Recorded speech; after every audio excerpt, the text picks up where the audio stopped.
반갑습니다. 위정현 교수입니다.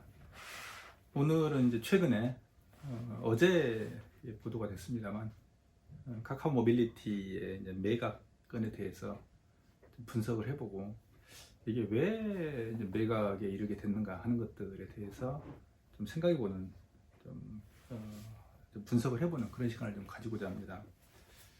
먼저 이제 다른 이 분석에 앞서서 카카오 모빌리티가 결국 이제 매각에 이르게 된 것을 보면서 여러 가지 좀 착잡한 심경입니다. 왜냐하면 저는 이제 카카오 모빌리티를 김범수 사장이 왜 처음에 만들었었던가 하는, 그리고 어떤 철학을 가지고 만들었었던가 하는 것들에 대해서 너무나 잘 알고 있었고, 그리고 그 배경에 대한 이야기를 많이 들었었고, 그리고 그 사업적 가능성에 대해서 저도 이제 기대를 크게 했었는데, 결국 이제 매각에 이르게 된 상황을 보면서, 그리고 이게 이제 카카오 모빌리티가 잘 컸으면, 성장을 했으면 아마 지금쯤은 아마 우버하고 지금의 쿠팡 모델을 좀 결합한, 또는 어떻게 이야기할 수 있을까요? 우버하고 이제 네이버 쇼핑 이런 걸 결합한, 또는 우버하고 대한통운 이런 뭔가를 결합한, 그러면 이제 한국의 아마존 같은 이런 모델로 사실은 더 진화할 수 있는 그런 잠재력을 가지고 있었던 게 카카오 모빌리티입니다. 하지만 유감스럽게도 카카오 모빌리티는 카카오 모빌리티만이 아니죠. 타다하고 더불어서 한국의 플랫폼 기반의 어떤 공유 경제, 이건 거의 이제 좌초했다고 볼 수가 있습니다. 좌초했다고 이제 이야기를 할 수밖에 없는 게, 이번에 이제 결국 카카오 모빌리티가 이제 매물로 나오면서 결국 이제 안 되는구나 하는 것들을 이제 카카오 스스로도 그렇고 이제 그걸 지켜보는 제3자, 다른 업계 사람들도 이제 그걸 결국에는 인식할 수밖에 없는 이런 상황이 좀 되어버렸습니다. 자, 이제 왜 이제 매각을 할 수밖에 없었던 하는 것들에 대해서 우리가 몇 가지 이유를 좀 이야기할 수 있겠습니다. 한 3가지 정도 생각할 수 있습니다. 첫 번째는 이제 카카오 모빌리티가 결국 이제 매각 대금들이 이제 8조 5천억으로 나와 있습니다만, 이제 생각했던 것보다 큰 이제 규모이긴 합니다. 근데 어쨌든 매각에 이르는 어떤 매각 규모는 그렇게 8조 5천억이 큰 금액입니다. 실제로 이제 사업이 과연 어떤 사업이 가능할까라는 측면에서 볼 때, 현재 카카오 모빌리티의 가장 큰 약점, 아킬레스건은 뭐냐면 사업상의 확장 가능성이 거의 없다는 것입니다. 작년에 우리는 카카오 모빌리티를 둘러싼 골목상권 논란에 대해서, 골목상권 침해 논란이었죠. 거기에 대해서 정말 엄청나게 사회적으로 문제가 됐었고, 그리고 결국에는 카카오가 골목상권으로 분류되는 업종에서 다 이렇게 철수할 수밖에 없는 이런 논란을 좀 잘 기억하고 있습니다. 그리고 그 골목상권의 논란 때문에 결국 이제 카카오의 김범수 사장이 국회에 불려나가서, 그것도 국정감사에서 3번씩이나 다른 상임위에 불려나가서 끌려다녔던, 정말 끌려다녔다밖에 말할 수 없는, 한 번 불렀으면 되는 거지 여러 다른 상임위에서 서로 경쟁적으로 3번씩이나 끌고 내가지고 똑같은 이야기를 시키는 것은, 이건 정말 우리나라 국회가 좀 반성해야 될 문제입니다만, 어쨌든 그런 일을 당했었습니다. 이제 그렇게 본다면 카카오 모빌리티는 결국 이제 골목상권 논란이 될 만한 분야는 결국 갈 수가 없는, 얼마 전에 결국 이제 대리기사 이제 콜 회사를 인수하면서도 문제가 또 터졌습니다만, 그걸 이제 중소기업 적합 업종으로 좀 지정을 해달라라는 요구가 바로 업계에서 나왔고, 그럼 이제 카카오 모빌리티는 또 이제 그 업종에 못 들어가게 되는 이런 상황이 반복돼서 지금 발생을 하고 있습니다. 그렇게 본다면 향후에 결국에는 이제 운수 또는 운송이라는 업종에 있어서, 특히 여객 운송이라는 업종에 있어서 카카오 모빌리티가 할 수 있는 가능성들, 예를 들면 카카오는 이전에 이런 카풀에 진출해서, 근데 카카오 모빌리티 원래 전략은 카풀을 통해서 상당 정도 수익의 기반을 만드는 것이었습니다만, 결국에는 카풀을 추진하는 과정에서 개인 택시 기사님들의 어떤 분신과 같은 불행한 사태가 3건 이상 터지면서 결국 이제 국회에 의해서 좌초됐고요. 사회적으로 그걸 이제 도저히 카카오 모빌리티가 밀어붙일 수가 없었던 거죠. 그러면서 카풀이 이제 좌초를 했고, 그리고 이후에도 결국에는 이제 택시하고 관계해서 수수료에 대한 계속적인 지금 분쟁이 발생을 하고 있습니다. 그러니까 수수료를 올릴 수 없는 그런 상황.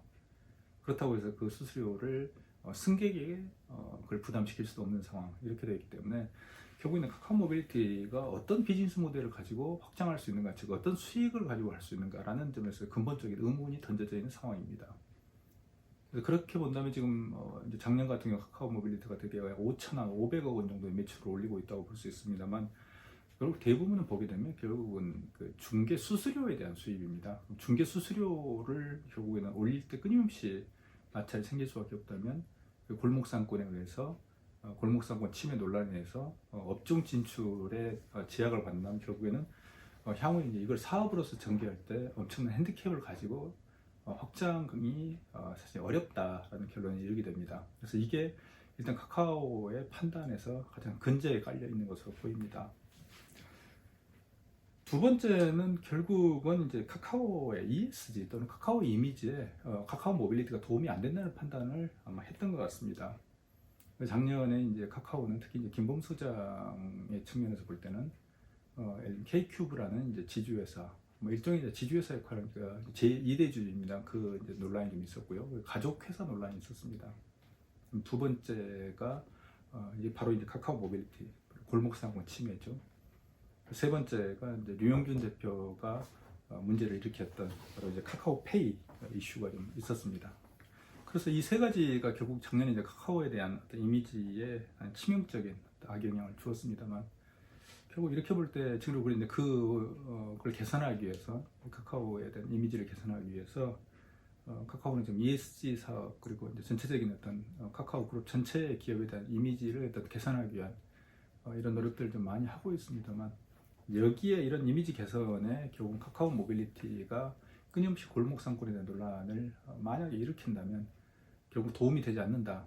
카카오의 이미지 개선에 도움이 되지 않고 향후 카카오 ESG 사업에서도 결국 마이너스로 작용할 것이다 라고 판단을 한다면 결국에는 카카오 모빌리티를 안고 가는 것보다 매각을 아마 선택을 하는 방법, 이게 더 합리적이라고 판단했을 법합니다.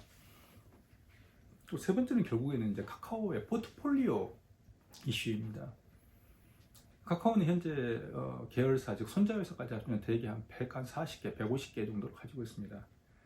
그런데 이런 어떤 사업에서 현재 카카오 뭐 뱅크, 그다음 카카오페이 등등 이제 금융권으로 진출을 하고 있고, 또는 이제 헬스케어라든지 여러 가지 다른 분야들, 일본으로도 지금 가고 있고, 카카오 엔터와 같은 어떤 컨텐츠 쪽의 사업도 지금 하고 있습니다만, 그렇다면 이제 카카오 그룹 전체의 어떤 포트폴리오, 즉 사업 영역의 포트폴리오를 볼 때 결국은 카카오 모빌리티를 매각한 그 대금을 가지고 결국엔 다른 업종으로 확장하는, 즉 훨씬 더 발전 가능성이 있고 발전 속도가 빠르고, 그리고 국내가 뿐만 아니라 해외로 확장할 수 있는 이런 사업들을 중점적으로 생각해서 이제 포트폴리오를 재구성할 수 있다라는 판단을 아마 했을 겁니다. 그렇게 되면 결국 이제 모빌리티라는 어떤 정체되어 있는 사업에서 빼서, 그러니까 그 포트폴리오에서 빼내는 거죠.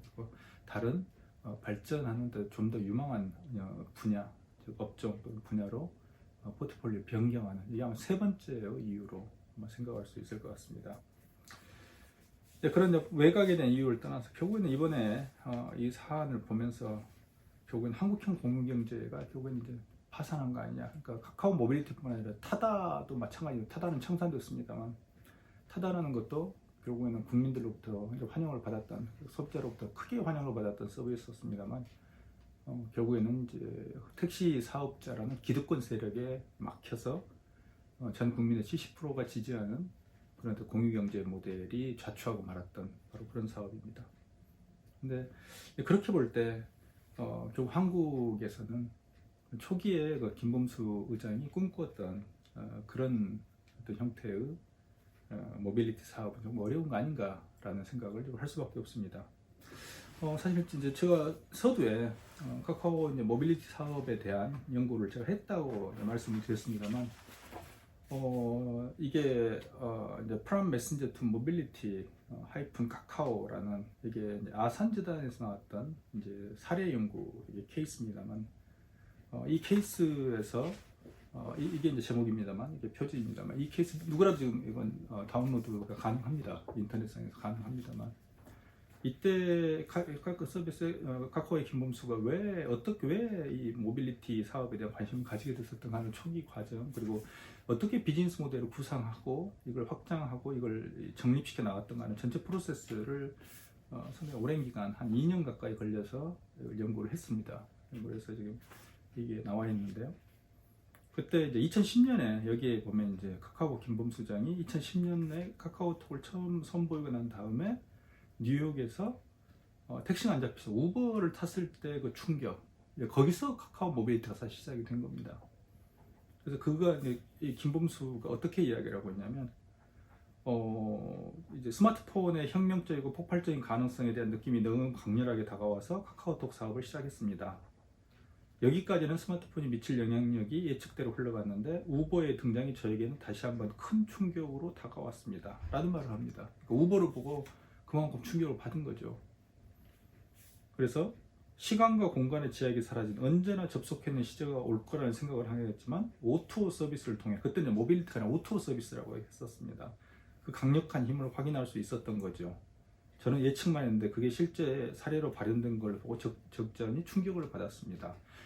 라고 해서 바로 이제 우버에 대한 아이디어를 가지고 한국에 바로 귀국한 직후에 결국 이제 여기에 대한 사업 구상을 시작하고 팀을 만들었다.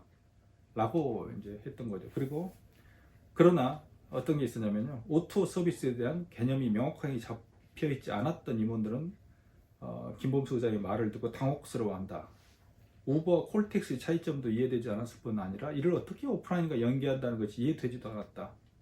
O2O 서비스에 대한 명확한 정의를 내리기 위해 그들은 어느 때와 마찬가지로 장시간의 마라톤 회의를 이어갔다. 이런 어떤 실제로 내부 김범수 의장을 포함해서 내부 자료, 그리고 방대한 양의 내부 자료와 당시 정조한 카카오 모빌리티 대표 등등의 초기 개발자들 전부 조사를 해서 인터뷰를 했던 이게 자료를 기반으로 쓴 거기 때문에 저도 이걸 상당히 이제 잘 쓴 하나의 연구라고 저 스스로도 좀 생각을 하고 있습니다. 그래서 초기에 도대체 카카오가 특히 김범수 장이 어떤 생각을 가지고 있었던가를 너무나 잘 알고 있었고, 결국에는 그걸 가지고 카카오 모빌리티 진화를 통해서 한국의 어떤 그랩 또는 한국의 우버 또는 심지어 조금 더 진화를 한다면 한국의 아마존, 즉 결국 지금 현재 동남아에서 우버가 지금 밀려나고 있는 그랩이 동남아를 석권하고 있습니다만, 중국은 이제 띠디라는 띠디 출신이 이제 지배하고 있습니다만, 결국 보게 되면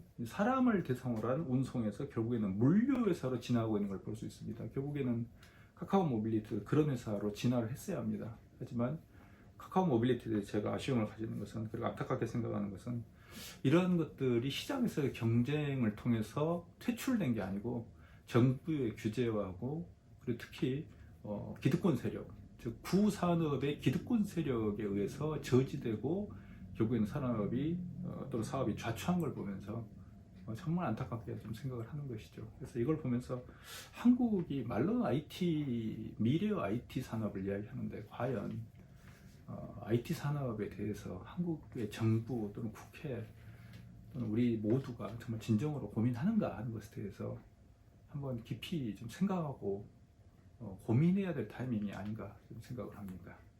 네, 오늘 카카오 모빌리티 매각을 계기로 여러 가지 분석을 해봤습니다. 그래서 향후에 이런 카카오 모빌리티와 같은 또는 더 진화된 형태의 어떤 사업 모델이 좀 나오기를 바라면서 오늘의 이야기는 이상 마치기로 하겠습니다. 감사합니다.